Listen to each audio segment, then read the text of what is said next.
The 1970s weren't just a decade. They were a revolution set to a blazing soundtrack. This was an era when rock music became the voice of the voiceless, the anthem of the angry, and the pulse of a generation refusing to stay silent. Rock wasn't just entertainment.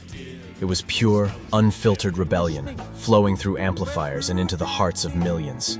Here's the definitive list of 13 explosive tracks that didn't just define 70s counterculture. They practically wrote its manifesto in blood, sweat, and distorted guitar riffs.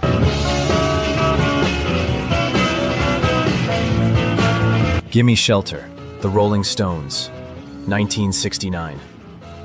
War, children, it's just a shot away. Those words weren't just lyrics, they were a prophecy. With its jagged riffs and Mary Clayton's searing, cracking vocals, Gimme Shelter felt like civilization itself splitting open.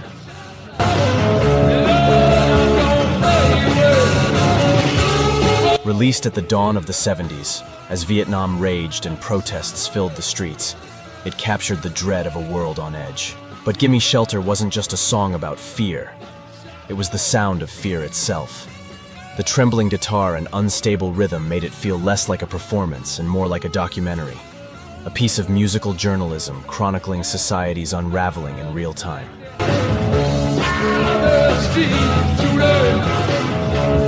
The Stones weren't simply singing about the end of the world. They staged it, turning dread into art.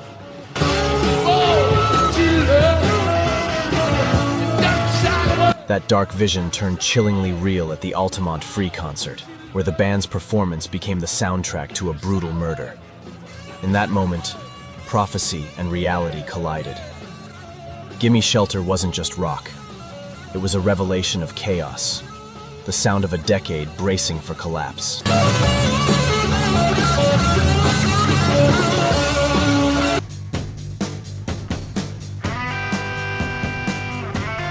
Fortunate Son, Creedence Clearwater Revival, 1969.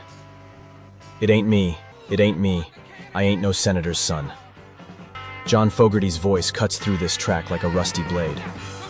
Fortunate Son is working-class fury distilled into 3 minutes of pure sonic rage. While wealthy kids got college deferments, poor boys died in Vietnam jungles.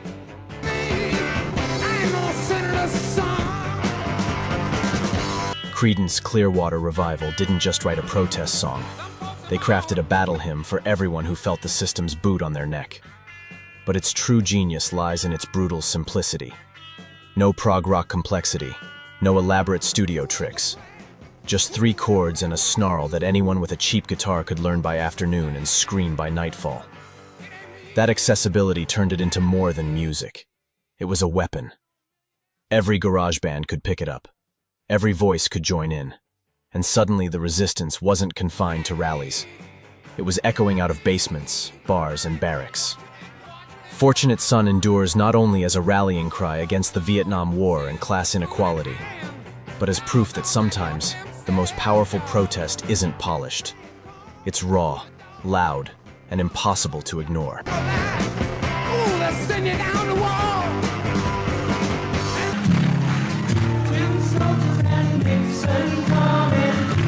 Ohio, Crosby, Stills, Nash and Young, 1970.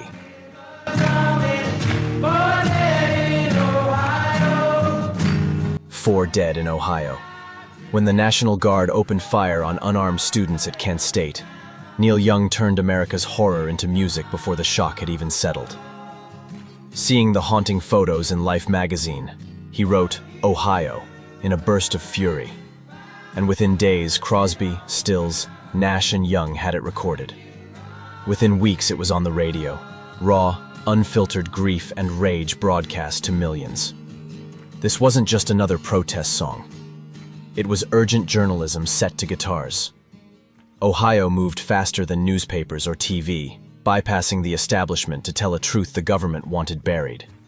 Its stark refrain, "4 dead in Ohio," was both a memorial and a rallying cry, etching the massacre into collective memory and amplifying the protest movement far beyond the Kent State campus.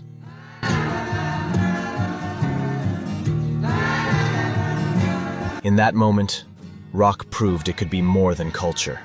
It could be an immediate, uncontrollable newsfeed for a generation that no longer trusted authority.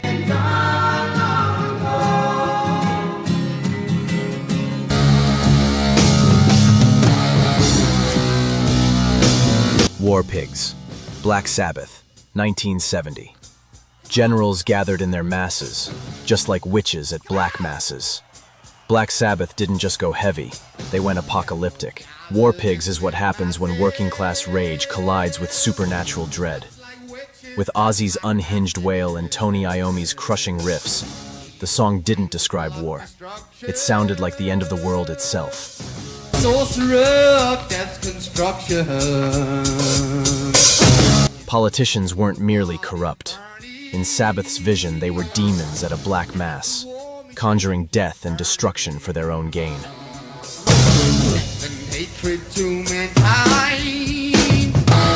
Where folk singers offered facts and reason, Sabbath gave us mythology.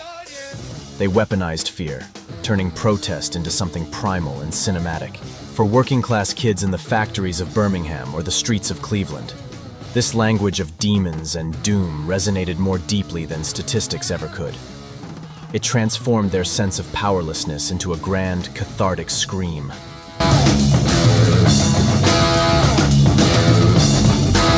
War Pigs didn't just critique authority.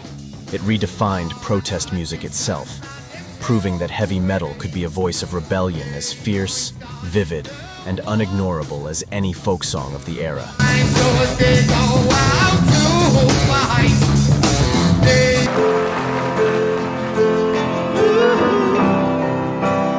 Imagine, John Lennon, 1971. Imagine there's no heaven. Imagine all the people living life in peace. From the ashes of Beatlemania, John Lennon re-emerged with a radical manifesto disguised as a lullaby. Imagine is deceptively simple. Just a piano, a voice, and a dream so pure it still moves millions. Lennon dared to picture a world without borders, without religion, and without greed. On the surface, it sounded like a hymn for peace. Underneath, it was one of the most subversive pop songs ever written. Its genius lies in the phrasing. Lennon doesn't command or accuse. He simply whispers, "Imagine." It's a Trojan horse, an invitation to quietly dismantle the pillars of Western society, nation, church, property, without raising a fist. Instead of anger, he weaponized tenderness, making radical thought palatable to the mainstream. Imagine became both a global anthem for peace and a cornerstone of counterculture, proving that sometimes the most powerful form of rebellion isn't rage, it's hope. Say I'm a dreamer.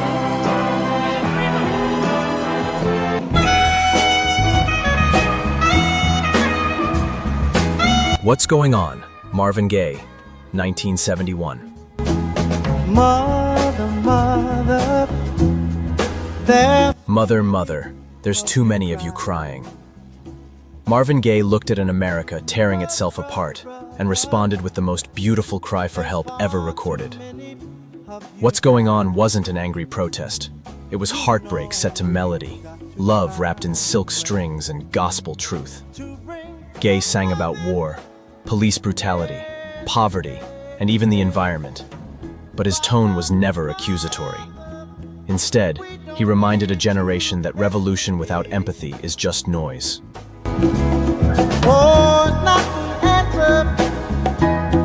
This song marked a turning point in protest music, from rage to compassion. While rock screamed, "Fight the power!" Gaye asked softly, "Father, Father, we don't need to escalate." He fused soul, jazz, and gospel into something both radical and tender, creating a form of social commentary that was spiritual as well as political. What's Going On transcended Motown and genre itself, carrying the voice of Black America into the counterculture mainstream. It wasn't just the sound of resistance, it was the conscience of the movement. Tell me what's going on. Woo! There's a lady who's sure all that glitter. Stairway to Heaven, Led Zeppelin, 1971. There's a lady who's sure all that glitters is gold. When she gets there, she knows if the stars are. Not every revolution happened in the streets. Sometimes it happened in the soul. She came for. Stairway to Heaven is a masterpiece of spiritual searching, rising from acoustic confession to electric revelation. Robert Plant's mystical lyrics and Jimmy Page's soaring guitar captured a generation's hunger for meaning beyond materialism. This wasn't protest in the political sense. It was transcendence. The song reflects the counterculture's inward turn after the turbulence of the 60s. When protests failed to bring the change many dreamed of, the movement shifted from smashing the system to exploring the mind and spirit. Stairway became the anthem of that search, validating mysticism, personal meaning, and inner exploration as forms of rebellion against a sterile, consumerist society. In its fusion of myth, music, and mysticism, Stairway to Heaven embodied the idea that the revolution wasn't only in the streets, it was between your ears.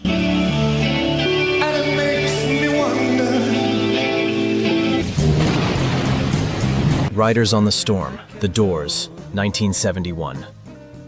Into this house we're born, into this world we're thrown. Jim Morrison's final gift was a haunting meditation on existence itself. Built on Ray Manzarek's hypnotic keyboards, Robbie Krieger's drifting guitar, and Morrison's whispered prophecies, Riders on the Storm feels less like a song and more like a seance. There's a killer on the road. His brain. With rain and thunder woven into the mix, it creates an eerie intimacy, as if Morrison is leaning into your ear, confessing secrets from the edge of the abyss. This track represents the counterculture at its most existential. No longer just rejecting society, it questioned reality itself. The soundscape is part lullaby, part nightmare, embodying the psychedelic introspection of a generation that had seen the optimism of the 60s curdle into paranoia and dread. Its rebellion not as fiery protest, but as resigned fatalism. The acknowledgement that we are all just riders on the storm, carried helplessly through forces larger and darker than ourselves.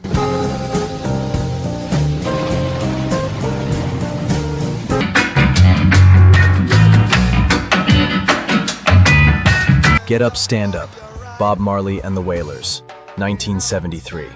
Stand up for your rights. Get up, stand up for your rights. Stand up for your rights. One more time. Get up, stand up. From the ghettos of Kingston, Jamaica, came a voice that connected every struggle for freedom into one unstoppable anthem. Bob Marley's reggae wasn't just music, it was resistance made rhythm. Get Up, Stand Up proved that counterculture was global, that the fight for justice had no borders, and that sometimes the most powerful weapon is a guitar and an unbreakable spirit. But its deeper power came from how it delivered the message. Marley didn't scream with anger or rage. He embedded defiance inside a groove. Come on, get up, stand up. The song's insistent, danceable rhythm made resistance feel not only possible, but inevitable. It connected the civil rights movement in the US, anti-colonial struggles in Africa, and the everyday oppression of Jamaica into one universal language of liberation. Don't give up the fight. More than an anthem, Get Up, Stand Up was a call to action you could move to, protest you could dance with, revolution that felt joyful. Make everybody feel high. Hey!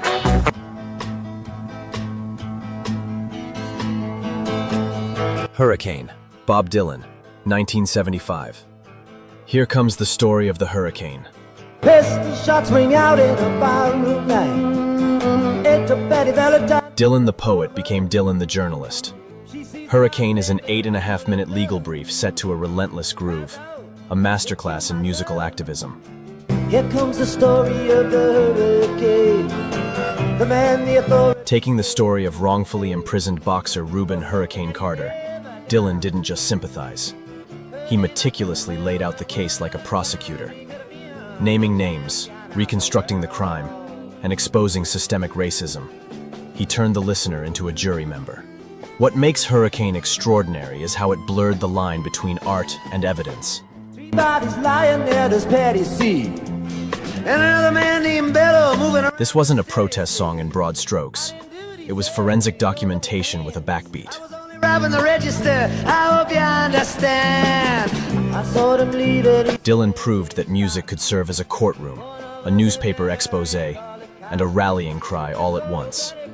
Its power didn't just raise awareness. It mobilized public opinion, playing a crucial role in the movement that eventually helped free Carter. It was activism amplified through melody, justice carried on vinyl.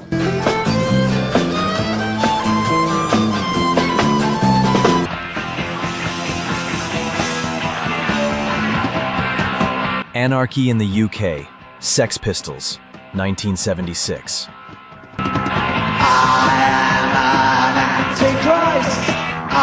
I am an antichrist. I am an anarchist. By the mid-70s, counterculture had gotten comfortable, even bloated. Then came the Sex Pistols, like a Molotov cocktail through the window of complacency. Anarchy in the UK stripped rebellion down to its furious, chaotic essence. With Johnny Rotten's venomous sneer and Steve Jones's buzzsaw guitar, the track became the blueprint for punk, declaring war on social norms, the monarchy, and polite society itself. But punk wasn't just another genre. It was a demolition of the 70s counterculture. The Pistols looked at rock stars preaching revolution from their mansions and called their bluff.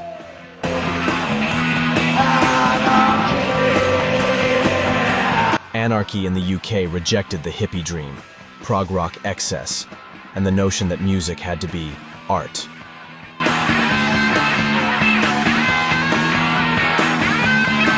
It was ugly, simple, and threatening by design. In doing so, it became the ultimate meta-protest song. Rebellion not just against authority, but against the rebels who had sold out.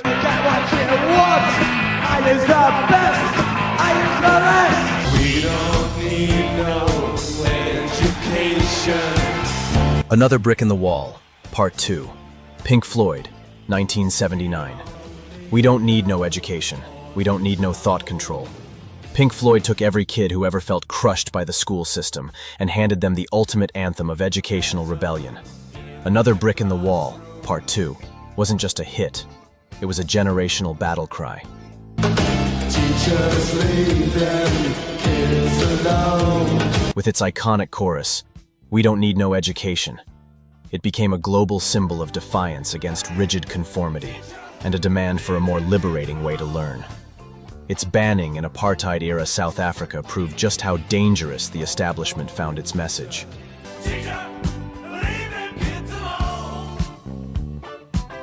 But the song went deeper than teenage frustration. Pink Floyd attacked the very machinery of socialization, exposing schools not as places of enlightenment, but as factories producing compliant citizens, mere bricks in the wall. The masterstroke was the children's choir. Hearing actual kids chant,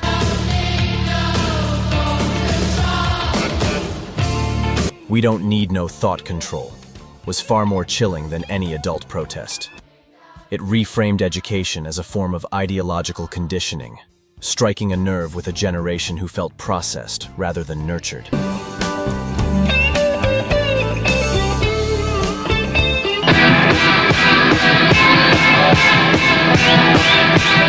London Calling, The Clash, 1979. London calling to the faraway towns. As the decade gasped its final breath, The Clash delivered the ultimate statement. London Calling was part warning, part celebration, and part funeral march for the world they inherited. With its driving bass line and Joe Strummer's apocalyptic delivery, the song fused punk's fury with reggae's soul, capturing the anxiety of an era scarred by economic recession, unemployment, and political instability.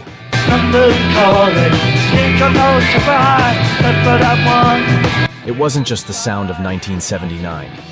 It was the sound of a decade on the brink. But the Clash weren't content with nihilism. Often called the thinking man's punks, they used London Calling as a panoramic snapshot of apocalypse, nuclear fear, A nuclear error, environmental collapse, the ice age is coming, and social decay, zombies of death. Yet within that dread was defiant hope.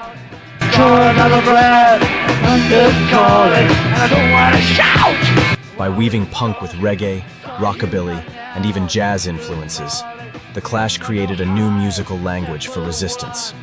Globally aware, musically adventurous, and fiercely idealistic.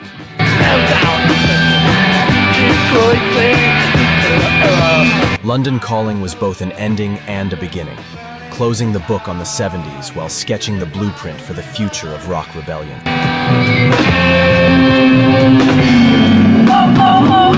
These 13 songs weren't just rock hits. They were lightning bolts, love letters, and Molotov cocktails all rolled into one. They defined an era where music carried the weight of the world, where every riff was a rebellion, and every chorus was a call to arms. This was counterculture at its most powerful, raw, honest, and absolutely unstoppable. These artists didn't just make music, they made history, 3 minutes at a time. If this journey through rock's revolutionary spirit spoke to you, hit like, drop a comment with the songs that shaped your world, and don't forget to subscribe to the channel for more stories from the heart of classic rock. Let's keep the spirit alive, together.